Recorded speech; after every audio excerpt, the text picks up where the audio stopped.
Assalamualaikum warahmatullahi wabarakatuh. Salam, Om Swastiastu, Namo Buddhaya, Salam Kebajikan.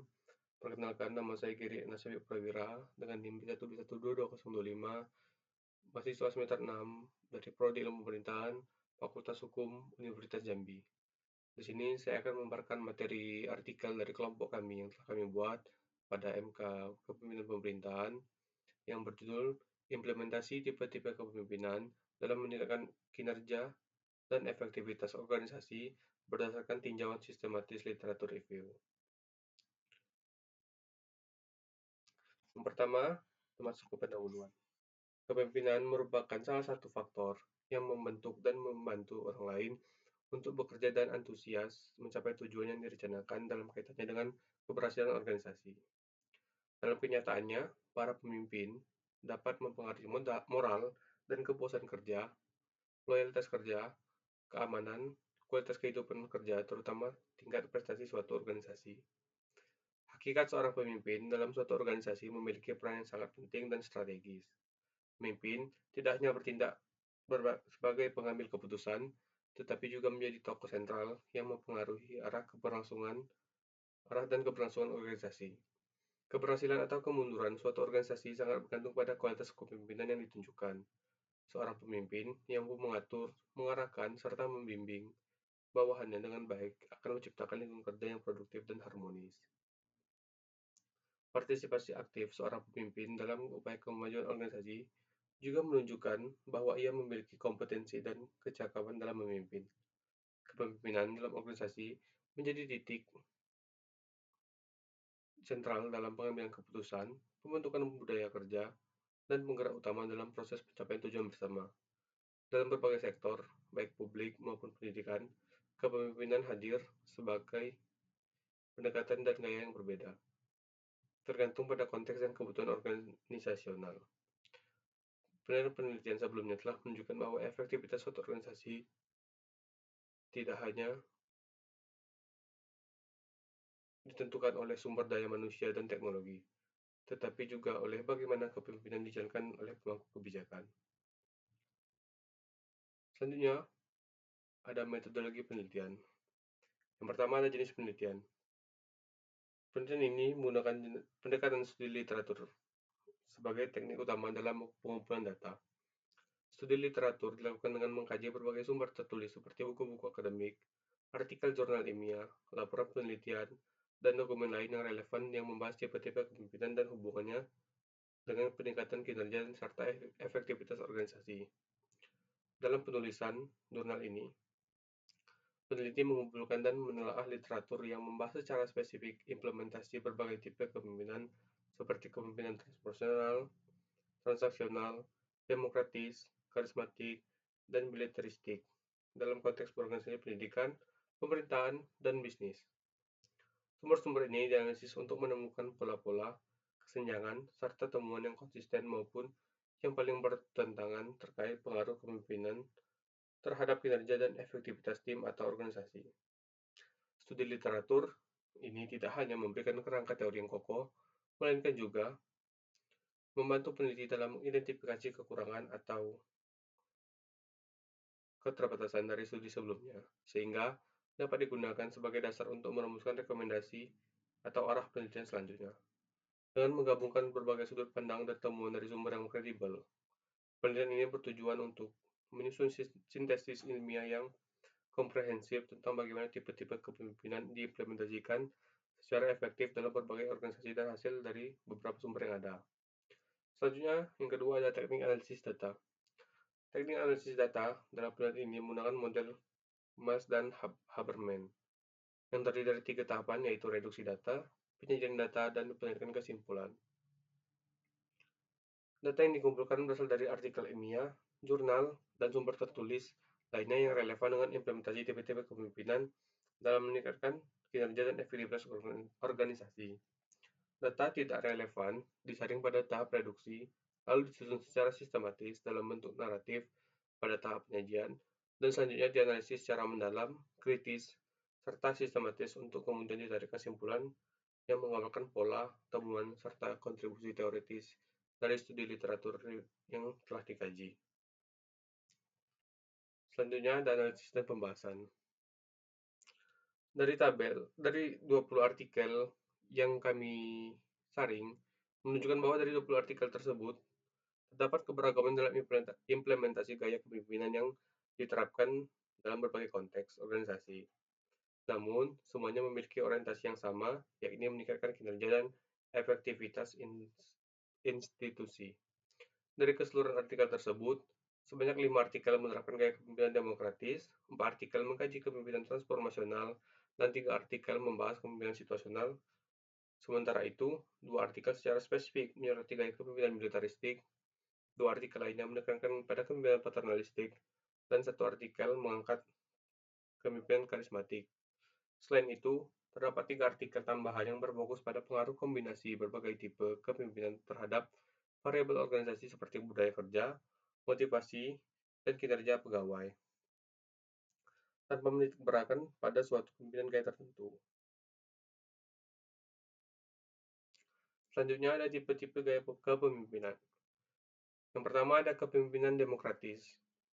Gaya kepemimpinan demokratis adalah gaya kepemimpinan yang aktif, dinamis, dan terarah. Pelaksanaan pada kegiatan pengendalian dalam suatu organisasi harus dilakukan secara sistematis, terukur, dan dilandasi rasa tanggung jawab yang tinggi. Proses ini mencakup pengaturan tugas yang jelas serta pembagian peran yang disertai dengan pelimpahan wewenang dan tanggung jawab yang seimbang kepada setiap individu. Dengan adanya kejelasan dalam struktur kerja dan batasan kewenangan, setiap anggota organisasi dapat memahami posisi, fungsi, dan ekspektasi atas kontribusinya. Hal ini tidak hanya menciptakan efisiensi dalam pelaksanaan tugas, tetapi juga meningkatkan rasa kepemilikan dan partisipasi aktif dalam mencapai tujuan bersama. Ketika kontrol internal berjalan dengan baik dan anggota merasa dilibatkan, maka koordinasi antar bagian menjadi lebih efektif. Pengambilan keputusan lebih cepat, serta potensi konflik dan atau duplikasi tugas dapat diminimalkan. Dengan demikian, pengendalian yang dilaksanakan secara tertib dan bertanggung jawab menjadi fondasi penting bagi terciptanya tata kelola organisasi yang baik. Selanjutnya ada kepemimpinan transformasional. Kepemimpinan transformasional sering dianggap sebagai bentuk kepemimpinan yang autentik dan visioner, karena mencerminkan esensi kepemimpinan yang sejati. Gaya kepemimpinan ini tidak hanya berfokus pada pencapaian target jangka pendek atau pemenuhan rutinitas administratif, melainkan benar-benar mengarahkan organisasi menuju pencapaian tujuan terbesar yang sebelumnya belum pernah dicapai. Seorang pemimpin transformasional berperan sebagai agen perubahan yang mampu menginspirasi, memotivasi, dan membagikan semangat kolektif seluruh anggota organisasi untuk berinovasi dan melampaui batas-batas yang ada, dengan membawa visi yang kuat dan memberikan makna baru terhadap pekerjaan. Kepemimpinan ini menggerakkan organisasi keluar dari zona nyaman menuju kemajuan yang berkelanjutan dan transformatif. Selanjutnya, ada tipe kepemimpinan autokratis. Kepemimpinan autokratis mendasarkan diri pada kekuasaan dan paksaan mutlak yang harus dipatuhi. Pemimpinnya selalu mau berperan sebagai pemain tunggal pada one man show. Dia berambisi sekali untuk merajai situasi. Setiap perintah dan kebijakan ditetapkan tanpa berkonsultasi dengan kebawahannya. Anak buah tidak pernah diberi informasi mendetail mengenai rencana dan tindakan yang harus dilakukan. Semua pujian dan kritik terhadap segenap anak buah diberikan atas pertimbangan pribadi pemimpin sendiri. Tekanan kerja dapat dipahami sebagai reaksi individu terhadap berbagai peristiwa eksternal yang mempengaruhi kondisi psikologis maupun fisik seseorang, dan pengalaman ini bersifat positif maupun negatif. Tekanan kerja timbul akibat adanya ketidakseimbangan antara tuntutan yang dihadapi dan kemampuan adaptif seseorang, baik secara mental maupun fisik. Sarut dan Matt pada tahun 2008 juga menjelaskan bahwa tekanan kerja merupakan bentuk respon tubuh yang tidak spesifik terhadap berbagai tuntutan yang datang dari luar individu. Selanjutnya ada kepemimpinan militaristik. Ditandai dengan struktur komando yang ketat, kedisiplinan gaya tinggi, dan komunikasi suatu arah yang tegas. Gaya ini diterapkan secara tegas dalam konteks pendidikan dan keagamaan untuk menciptakan ketertiban serta kepatuhan, sebagaimana terlibat pada implementasi di lingkungan mendidik maupun kepemimpinan Kristen era disrupsi digital. Namun demikian, model ini juga menimbulkan keterbatasan dalam aspek partisipasi, kreativitas, dan fleksibilitas bawahan karena kurangnya ruang untuk aspirasi dan inovasi. Dalam dunia pendidikan, pendekatan ini bisa memberikan hasil positif jika diimbangi dengan empati dan pemahaman terhadap karakter peserta didik. Oleh karena itu, pemimpin militeristik perlu menyesuaikan gaya kepemimpinannya agar tetap relevan dengan kebutuhan organisasi masa kini. Selanjutnya ada kepemimpinan karismatis. Kepemimpinan karismatis merupakan gaya kepemimpinan yang menonjolkan pesona pribadi, wibawa, dan kemampuan komunikasi pemimpin dalam mempengaruhi serta memotivasi pengikutnya. Dalam studi Tobing, Taruan, dan Gea pada tahun 2023, pemimpin karismatis digambarkan memiliki daya tarik alami, kepercayaan diri tinggi, serta visi yang jelas dan inspiratif yang mampu menciptakan perubahan positif dalam organisasi. Namun, kepemimpinan ini juga memiliki potensi kelemahan seperti kecenderungan menjadi otoriter dan terlalu bergantung pada figur sentral pemimpin. Meskipun demikian, jika dijalankan secara etis dan disertai kesediaan untuk berkorban serta tindakan heroik, kepemimpinan karismatis dapat memperkuat solidaritas dan meningkatkan semangat kolektif. Dalam konteks teologis, karisma dianggap sebagai anugerah ilahi yang harus digunakan untuk melayani dan memperjuangkan keadilan.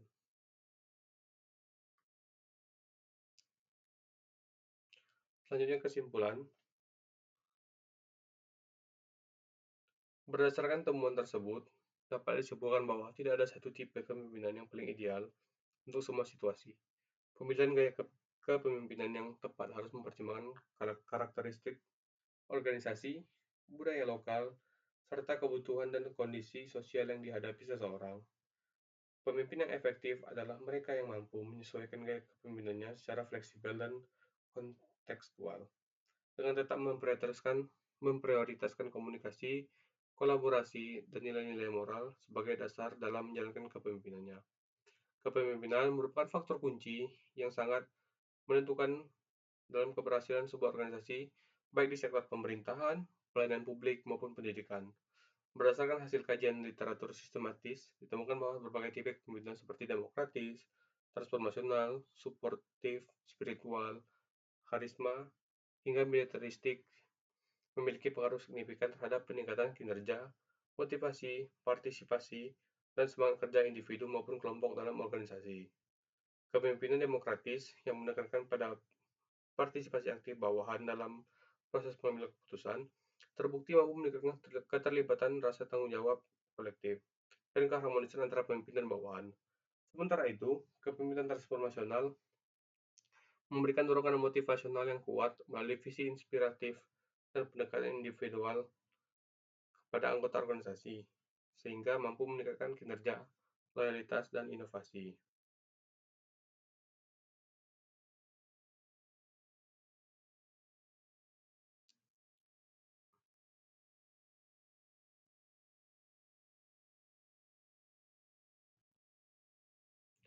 Selain itu, tipe kepemimpinan suportif dan orientif memiliki dampak positif dalam membentuk lingkungan kerja pegawai untuk bekerja dengan semangat tinggi.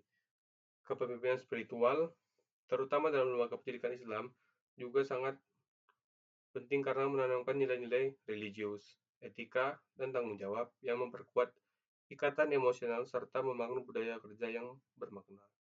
Namun demikian, beberapa tipe kepemimpinan seperti militeristik dan otoriter menunjukkan efektivitas dalam menciptakan kedisiplinan dan keteraturan, tetapi berisiko menimbulkan hambatan partisipasi, inovasi, dan fleksibilitas jika tidak diimbangi dengan empati dan pendekatan humanistik. Begitu pula dengan kepemimpinan karismatis yang sangat bergantung pada figur pemimpin tunggal, memiliki potensi untuk mendorong semangat kolektif, tetapi juga bisa menjadi otoriter bila tidak dikendalikan secara etis. Baiklah, sekian pemaparan materi dari saya. Apabila ada kata saya mohon maaf. Apabila ada kata salah saya mohon maaf. Saya akhiri wabillahi taufiq wal hidayah. Wassalamualaikum warahmatullahi wabarakatuh.